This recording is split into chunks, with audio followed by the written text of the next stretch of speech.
toya pangano Jisu dokube Hato ni jirano Punbo dokube Hato ya pangano Jisu dokube Hato ni jirano Punbo dokube Punbo ngulam godo doso Jisu ngulam godo do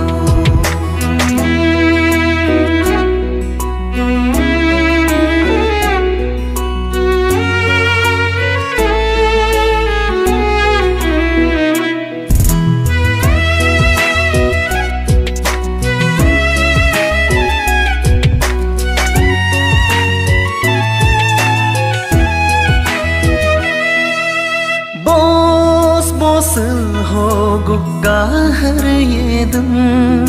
Ya pas jangam no Bos hogo sedul dodum Ni jes jangam no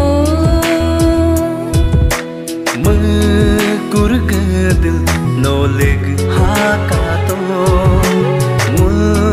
Jisu dokube Hin kur gedil nole hakato Mul kun boge ha byoso